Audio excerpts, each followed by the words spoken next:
Prime been in the news lately. Yes. And I know you know where I'm going with this. Shedeur, to me, I cover college football for NBC.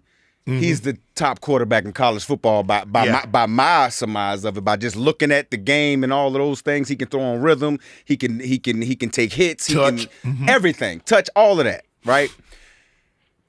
And Prime said he wouldn't do anything publicly, but privately he would. Kind of get involved. What's your thoughts on that?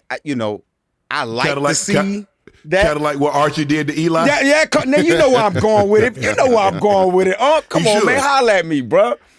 Because it's not so much the quarterback, it's the organization and what they put around him to support him that's going to determine whether or not he has success or not.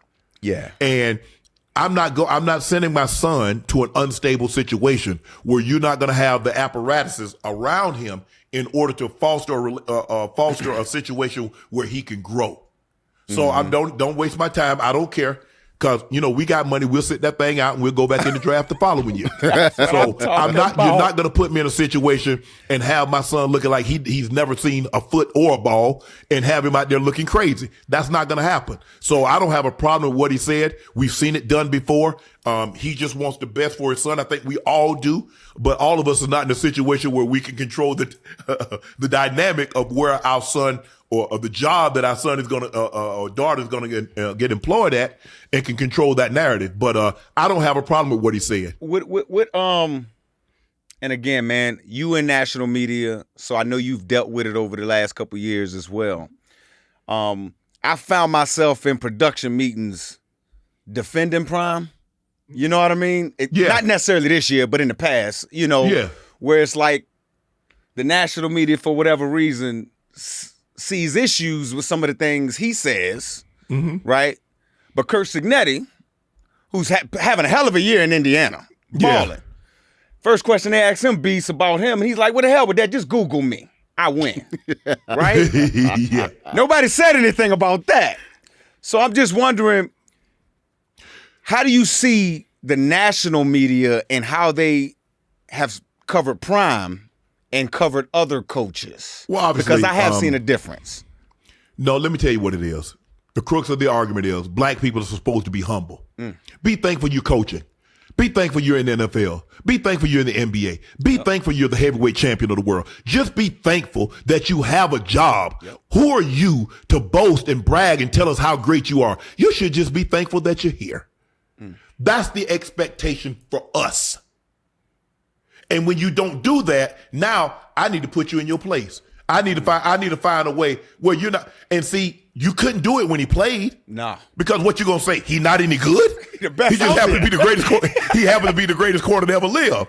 What you gonna say? The man is he played two sports simultaneous. Yeah. Do you know how good? Level. First of all, do you know how great you got to be to play baseball? Now magnify that. Now, not only is he playing baseball, he's a damn good baseball player. Yeah. And he's one of the greatest NFL players.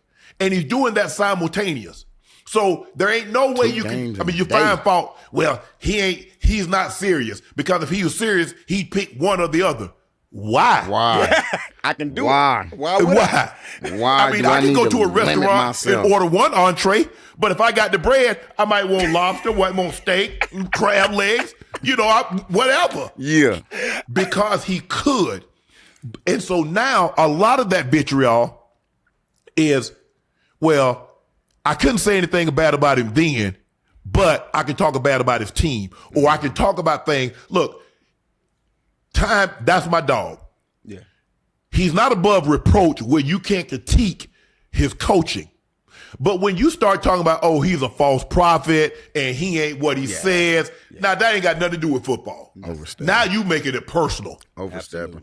And he's giving you no reason to take it there. If you want to say his team hadn't gotten better, if you want to say his defense hadn't gotten better, he had done a poor job of assembling a staff, that's within your right. You're an analyst or you, whatever you do, your job is to critique.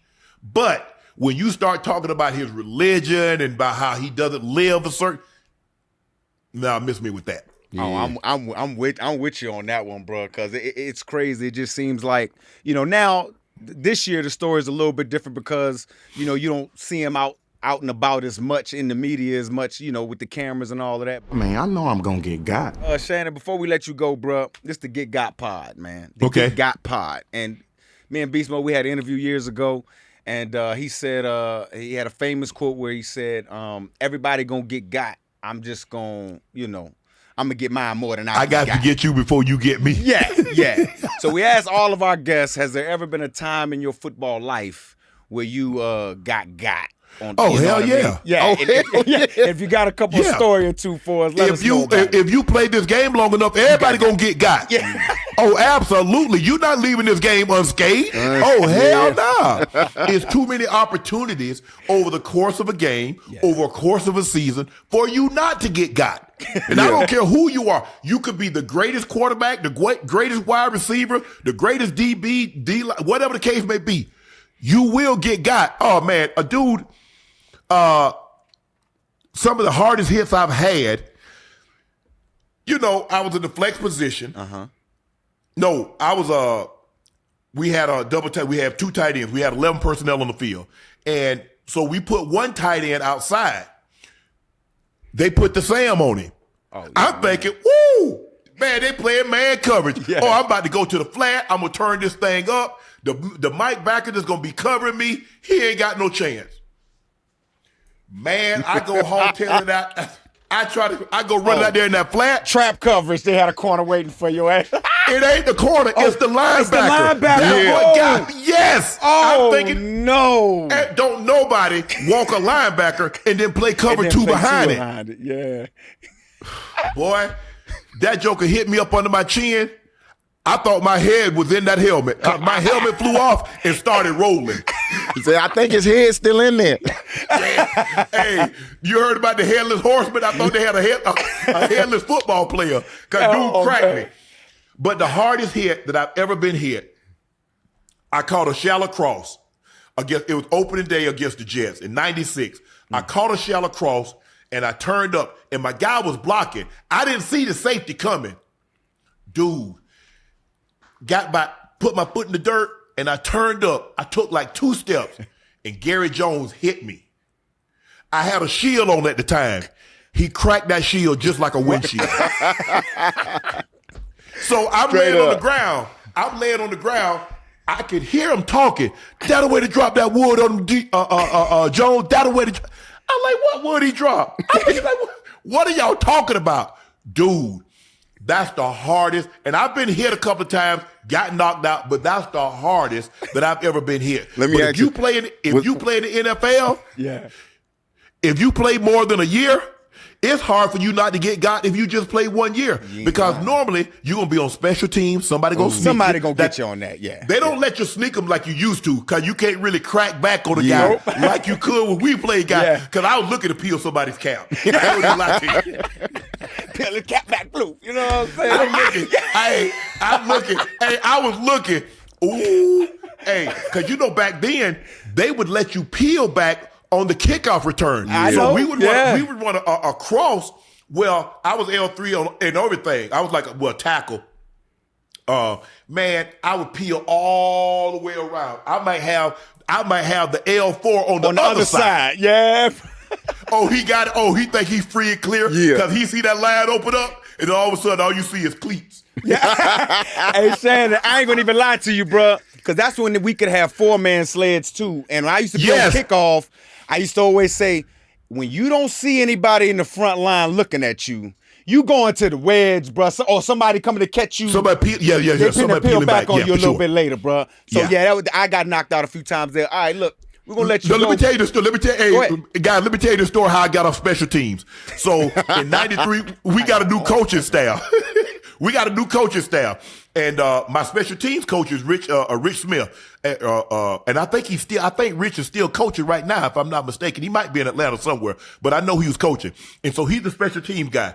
And he's like, and I'm on kick return. Yeah. Now, by this time, I've gone to the Pro Bowl. I'm an all-pro. He says, I said, we in special teams meeting. He got kickoff return. I say, Rich, you want to lead the league in kickoff return? He stopped the tape. That's what the hell I'm talking about. You hear that? That's my all-pro tight end, Pro Bowl tight end, want to lead the league in kickoff returns. I said, well, you need to take me off because I got to be taken out every time.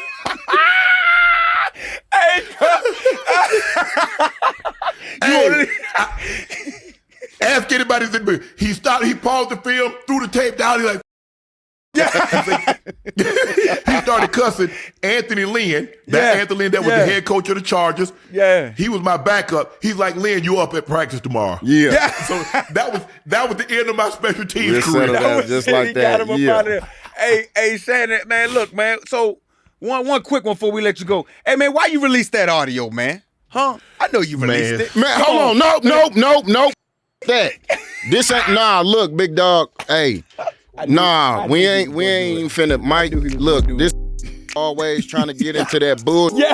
And I ain't here for that, man. Hell no. Man, I know I'm gonna get got. But I'm gonna get mine more than I get got, though. 2-4 for the one time. I'ma get got, but I bet I get mine. 2-4 to 2-6. And if I get got, then you know what I'ma